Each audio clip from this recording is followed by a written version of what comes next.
अगर हम share market की बात करेंगे तो बुक्स में जो है शेयर मार्केट के बारे में डिटेल इंफॉर्मेशन है, बट जब तक स्टूडेंट को प्रैक्टिकली वो नहीं समझेगा, अगर वो न्यूज़पेपर में नहीं पढ़ेगा कि एक्चुअल में कौन सा शेयर अप जा रहा है कौन सा डाउन जा रहा है, तो उसको समझ ही नहीं आएगा कि एक्चुअल में शेयर मार्केट होता क्या है।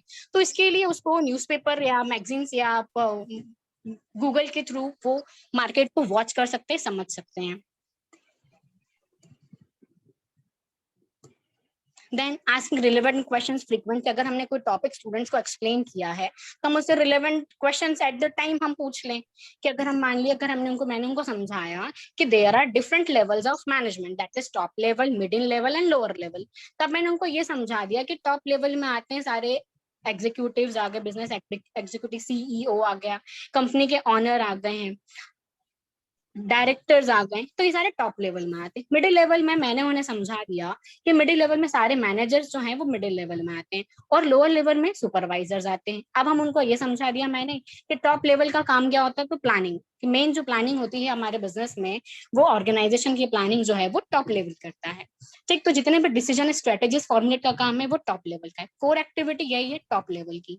देन उसके बाद हम बात करते हैं मैनेजर्स की। तो मैनेजर्स क्या करते हैं, मैनेजर्स जो हैं वो हमारी जितने भी एम्प्लॉयज वर्क कर रहे हैं, जैसे finance manager, marketing manager, sales manager, तो हमने ये अलग अलग डिपार्टमेंट्स के मैनेजर हेड्स बना दिए ताकि उनके अंदर जो सबऑर्डिनेट्स हैं वो उनको कंट्रोल कर सके, उनको गाइड कर सके, उनको लीड कर सके, तभी हमारी ऑर्गेनाइजेशन जो है वो प्रॉपरली रन हो सकती है।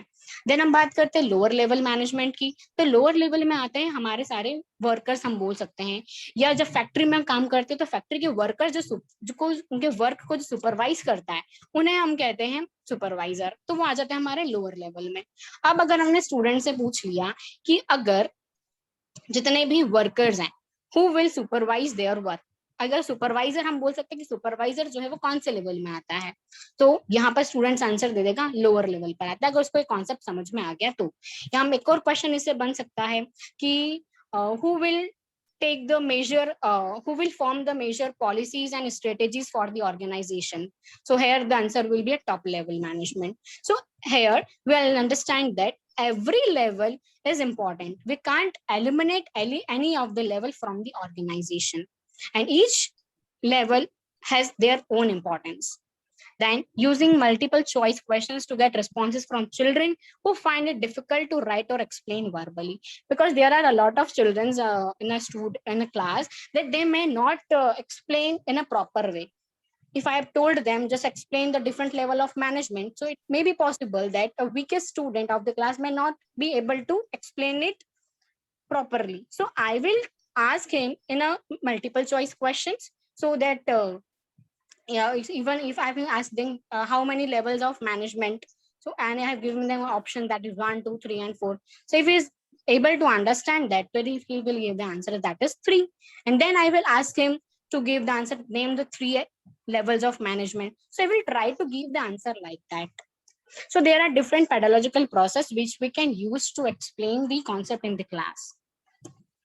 Then learning outcomes. So the student recognize, draws relations and narrate concept and business.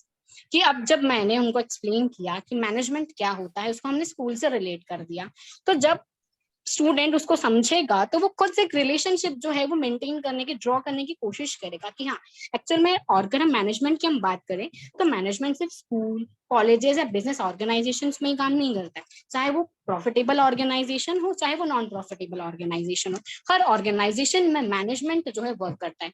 Even हम उनको इस घर का एग्जाम्पल दे सकते हैं कि घर में हमारे पेरेंट्स होते हैं, वो हमारी जितने भी वो अर्न करते हैं, तो जितने भी एक्टिविटीज हो, इकोनॉमिक एक्टिविटीज, वो उनको क्या करेंगे, वो उनको मैनेज करेंगे कि किस तरह से कितना पैसा कहाँ पर खर्च करना है। तो मैनेजमेंट वहां पर भी आता है। तो जिस तरीके से हम स्टूडेंट्स को लाइव एग्जांपल लेके, घर का एग्जांपल लेके, स्कूल का एग्जांपल लेके हम उनको एक मैनेजमेंट का कॉन्सेप्ट पूरा एक्सप्लेन कर सकते हैं, तो जैसे जब वो बिजनेस ऑर्गेनाइजेशन में जाएंगे तो it will be easy for them to relate the realistic situation with their books, what they have read in the books, and recognize and understand the differences. अब मान लीजिए मैंने स्टूडेंट्स को बताया economic and non economic activities, तो what is economic activities? So economic activities can be explain that it is a monetary exchange, कि जो भी एक्टिविटीज हम परफॉर्म करते हैं इन रिस्पेक्ट टू मनी, जहां पर भी मनी आ जाता है वो हमारा कहलाता है इकोनॉमिक एक्टिविटीज। और नॉन इकोनॉमिक एक्टिविटीज मतलब कि जो जिसमें मनी इन्वॉल्व नहीं है। फॉर एग्जाम्पल कि अगर हम बात करें कि एक मदर है, मदर अगर अपने चाइल्ड को घर पर अगर वो पढ़ाती है तो ये हो जाएगा नॉन इकोनॉमिक एक्टिविटी, क्योंकि वो उनसे कुछ चार्ज नहीं करेंगी, वो फ्री ऑफ कॉस्ट में सेल्फ सेटिस्फेक्शन के लिए उनको पढ़ाएंगी। तो ये हो जाएगा नॉन इकोनॉमिक एक्टिविटीज। और वही हो जाएगा अगर इकोनॉमिक एक्टिविटीज की हम बात करें तो वही अगर टीचर अगर क्लास में स्टूडेंट को टीच कर रही है, इसके बदले में उनको सैलरी मिल रही है, तो ये हमारा आ जाएगा इकोनॉमिक एक्टिविटीज। तो इस तरीके से हम बच्चों को एग्जाम्पल लेकर भी हम लाइव एग्जाम्पल लेके हम उनको एक कॉन्सेप्ट को एक्सप्लेन कर सकते हैं। देन इन्वेस्टिगेट, तब उनको बोलेंगे, जैसे अब मैंने उनको मैनेजमेंट का मतलब समझा दिया, लेवल समझा दिया, इंपॉर्टेंस बता दिया, अब उनको बोलेंगे why management is important in everyday organisation. Imagine what will happen if there will be no management in any organisation. So हमने ये समझा कि हर ऑर्गेनाइजेशन चाहे वो प्रॉफिटेबल हो चाहे नॉन प्रॉफिटेबल हो, हर जगह मैनेजमेंट जरूरी है। अब वो क्यों जरूरी है? क्योंकि अगर कोई आपको मैनेज ही नहीं करेगा तो कोई भी वर्क प्रॉपरली हो ही नहीं पाएगा। जैसे अगर हम बात करें क्रिकेट टीम की, तो क्रिकेट टीम का जो कैप्टन होता है वो एक बहुत इंपॉर्टेंट है। अगर कैप्टन ही नहीं होगा तो हर कोई अपनी मर्जी करेगा, और फिर जो हमारा मेन ऑब्जेक्टिव है, जो हमारा गोल है कि हमें मैच जीतना है, तो वो हम अचीव नहीं कर पाएंगे। सिमिलरली अगर हम स्कूल की बात करें तो स्कूल में अगर प्रिंसिपल नहीं होंगे तो स्कूल प्रॉपरली रन नहीं कर पाएगा। स्टूडेंट और टीचर को नहीं पता होगा कि उनको आज उनका मेन ऑब्जेक्टिव क्या है, क्या उनको किस तरह से टास्क परफॉर्म करना है। इवन नो अगर हम मान लें उनको पता है कि हाँ टीचर को पता है कि इसको स्कूल में पढ़ाना है, स्टूडेंट को पता है पढ़ने आना है, लेकिन मे बी जब प्रिंसिपल होते हैं क्लास में स्कूल में तो एक डिसिप्लिन मेंटेन रहता है। तो यहाँ पर एक कंट्रोल होना जरूरी है। तो इसीलिए बोला गया कि मैनेजमेंट बहुत जरूरी है। अगर घर पर भी मैनेजमेंट नहीं होगा, प्रॉपरली मैनेज को नहीं को मैनेज नहीं करेंगे तो भी जो है हमारा घर ठीक से नहीं चल सकता है। तो हमारे पेरेंट्स जो है वो भी एक मैनेजमेंट है, they are the part of management, they manage all the things possible to so that our needs and wants may get fulfilled. Then find out why and how.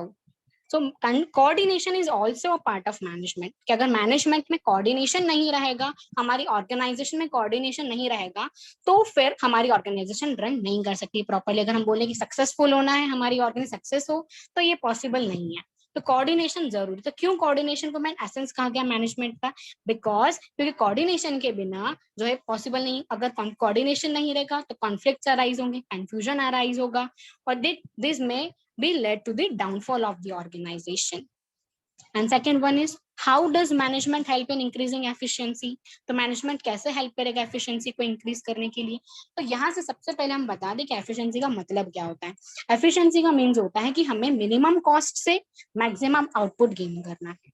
तो तभी हमारी मैनेजमेंट को हम बोलेंगे कि हाँ एफिशिएंसी है। तो एफिशिएंट कैसे मैनेजमेंट कैसे इंक्रीज कर सकता है? तो कॉस्ट कैसे कम करेंगे? तो जब एम्प्लॉयज हैं तो अगर वेस्टेज कम से कम होगा तो कॉस्ट ऑटोमेटिकली कम से कम हो जाएगी। अब वेस्टेज कम करने के लिए क्या करना होगा? तो हमें एम्प्लॉयज को प्रॉपर ट्रेनिंग देनी होगी, उनको सिखाना होगा कि किस तरीके से वो काम को ठीक तरीके से कर सके ताकि वेस्टेज कम से कम हो। क्योंकि अगर हम सिर्फ कॉस्ट की बात करेंगे तो हमारा जो है एफिशिएंसी को इम्प्रूव करने के लिए हमारी इफेक्टिवनेस जो है वो नहीं रहेगी। क्योंकि हम बोले कॉस्ट तो कम कर दिया, लेकिन अगर हम टास्क टाइम पर टास्क कंप्लीट नहीं कर पाएंगे तो भी हमारी ऑर्गेनाइजेशन जो है वो ग्रो नहीं कर पाएगी। इफेक्टिवनेस मीन्स होता है कि आपको राइट टाइम पर राइट टास्क कंप्लीट करना है। तो अगर हम बोले कि अगर हमें कॉस्ट कम करने के लिए अगर ऑर्गेनाइजेशन ने ये स्टेप लिया कि हम नंबर ऑफ लेबर्स कम कर दें तभी हमारी कॉस्ट कम हो जाएगी। लेकिन अगर हमने नंबर ऑफ लेबर्स को कम कर दिया तो फिर तो अगर हमें प्रोडक्शन का जो अगर मान लीजिए हमें 10,000 यूनिट प्रोड्यूस करना है 10 डेज में, और हमने लेबर्स को कम कर दिया कॉस्ट को कम करने के लिए, फिर तो नंबर ऑफ डेज जो है प्रोडक्शन में ज्यादा लग जाएंगे। तो इस कारण से जो हमारी इफेक्टिवनेस है वो नहीं रहेगी हमारी ऑर्गेनाइजेशन में। तो ये भी हमारी रेपुटेशन कहीं ना कहीं फिर डाउन हो जाएगी। तो ऑर्गेनाइजेशन में जरूरी है, मैनेजमेंट में जरूरी है कि एफिशिएंसी और इफेक्टिवनेस दोनों मेंटेन रहे, और इसमें मैनेजमेंट हेल्प करता है।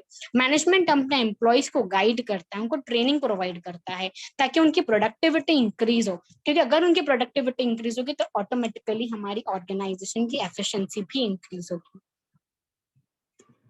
देन हम स्टूडेंट को केस स्टडी बेस्ड क्वेश्चन हम दे सकते हैं, उससे जो है स्टूडेंट्स को एक्चुअल बिजनेस वर्किंग एनवायरनमेंट में क्या कंडीशन होती है वो उसको समझ सकता है।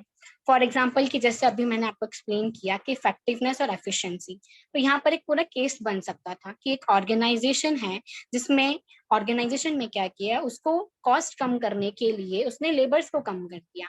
अब नंबर ऑफ लेबर्स कम हो गए तो उससे क्या हो गया कि जो टास्क टाइम पर कंप्लीट होना था बट अब वो नहीं हो पाया। तो क्या हमारी ऑर्गेनाइजेशन में इफेक्टिवनेस है, हमारे मैनेजमेंट में इफेक्टिवनेस है या एफिशिएंसी है? तो यहाँ पर आंसर बनेगा कि हाँ, एफिशिएंसी तो है, एफिशिएंट है। एफिशिएंट क्यों है? क्योंकि कॉस्ट कम हो गया है, लेकिन इफेक्टिवनेस नहीं है। और ऑर्गेनाइजेशन में ये तो बहुत जरूरी है कि बैलेंस बना रहे इफेक्टिवनेस और एफिशिएंसी में, क्योंकि कहा जाता है they are both are the same heads of the coin. एक सिक्के के दो पहलू हैं जो कि साइड बाय साइड चलते हैं। एक को भी अगर आप एलिमिनेट करते हो तो इसका डायरेक्टली जो है बैड इफेक्ट पड़ता है हमारी ऑर्गेनाइजेशन पर। और हर ऑर्गेनाइजेशन चाहती है कि हम ग्रो करें, तो उसके लिए आपको इफेक्टिवनेस और एफिशिएंसी दोनों मेंटेन करना होता है। Then next one is industrial visit. हम स्टूडेंट्स को इंडस्ट्रियल विजिट पर लेकर जा सकते हैं, जहां पर वो वहाँ पे एक्चुअल वर्किंग कंडीशन को वो समझेंगे। वो ये समझने की कोशिश करेंगे कि क्या डिफरेंट लेवल्स ऑफ मैनेजमेंट है, वो किस तरह से टास्क परफॉर्म करते हैं। बुक में तो उन्होंने पढ़ लिया कि हाँ डिफरेंट लेवल्स ऑफ मैनेजमेंट होते हैं, that is top level, middle level and lower level. But जब वो हम उनको इंडस्ट्री विजिट के लिए लेकर जाएंगे किसी भी कंपनी में, किसी भी ऑर्गेनाइजेशन में, तो वहां पर वो एक्चुअली अपनी आई से ऑब्जर्व करेंगे। वो खुद डिटरमाइन करेंगे कि हाँ अगर कैबिन है वहां पर डायरेक्टर्स का है तो मतलब उनको ही समझ में आ जाएगा कि हाँ ये टॉप लेवल का है। या अगर वर्किंग हो रही है तो अगर किसी ने आकर अपने एम्प्लॉयज को गाइड किया तो इसका मतलब समझ जाएगा कि हाँ मैनेजर्स जो है अपने एम्प्लॉयज को गाइड कर रहा है, उनको मोटिवेट कर रहा है, ताकि किस तरीके से वो अपने टास्क को अचीव कर सके, ऑब्जेक्टिव को अचीव कर सके। तो ये स्टूडेंट्स जो है वो डेली लाइफ से वो सीख सकते हैं कि एक्चुअल में बिजनेस क्या होता है, किस तरह से वर्क होता है, मैनेजमेंट क्या होता है। Then if I talk about individual chapter की मैं बात करूँ, सिर्फ मैनेजमेंट के nature and significance of management, तो इसमें स्टूडेंट्स क्या समझ सकते हैं? अगर हमने मैनेजमेंट का मीनिंग बता दिया, फीचर, ऑब्जेक्टिव, इंपॉर्टेंस बता दिया, तो इससे वो समझ पाएगा कि what is the concept of management, का क्या कॉन्सेप्ट है, क्या बोलता है मैनेजमेंट, का एक्चुअल मतलब क्या होता है, and explain the meaning of effectiveness and efficiency का मतलब वो समझ जाएगा। देन फिर कहा जाता है management as science, art and profession. तो साइंस आर्ट एंड प्रोफेशन से वो ये समझाएगा कि उसका नेचर क्या है मैनेजमेंट का। तो एक्चुअल में मैनेजमेंट जो है वो साइंस, आर्ट और प्रोफेशन दोनों रहता है। साइंस इसलिए हम बोल सकते हैं क्योंकि कुछ प्रिंसिपल्स होते हैं, जैसे साइंस में प्रिंसिपल्स होते हैं, न्यूटन का लॉ है, ग्रेविटेशन लॉ है, तो इस तरीके से मैनेजमेंट के भी प्रिंसिपल्स होते हैं। हाँ बट दोनों में डिफरेंस ये है कि जो साइंस के जो साइंटिफिक प्रिंसिपल्स होते हैं आप उसको चेंज नहीं कर सकते हो, हर कंडीशन में वो सेम ही एप्लीकेबल होते हैं। लेकिन मैनेजमेंट के प्रिंसिपल्स को आप चेंज कर सकते हो as per the needs and requirement. Example एक से ले सकते हैं मैनेजमेंट के प्रिंसिपल का, यूनिटी ऑफ कमांड। कि यूनिटी ऑफ कमांड की एक ही को कमांड देना है, अगर कोई सबऑर्डिनेट है तो उसको एक से ही कमांड मिले। तो हर ऑर्गेनाइजेशन में ये एप्लीकेबल है, क्योंकि अगर दो लोग अगर एक इंडिविजुअल को अगर वो कमांड देंगे तो फिर तो वो कंफ्यूजन हो जाएगा कि मैं किसकी बात मानूं।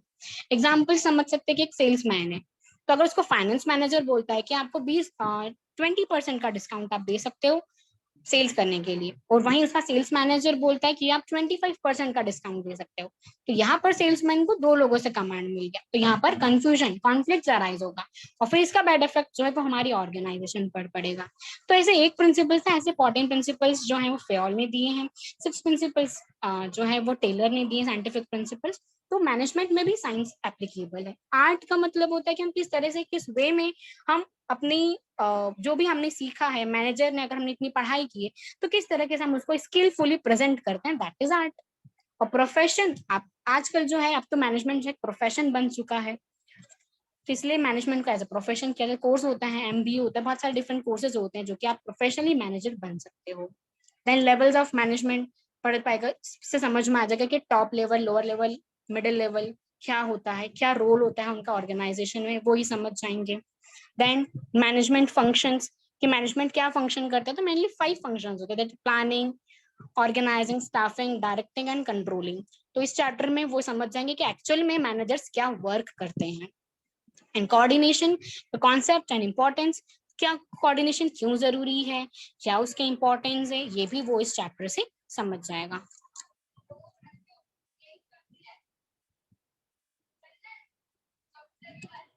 Thank you ma'am. Very beautiful madam, बहुत बढ़िया, very nice. And this type in this way only I expect from each and every teacher. So आप सभी को भी अच्छा लगा होगा।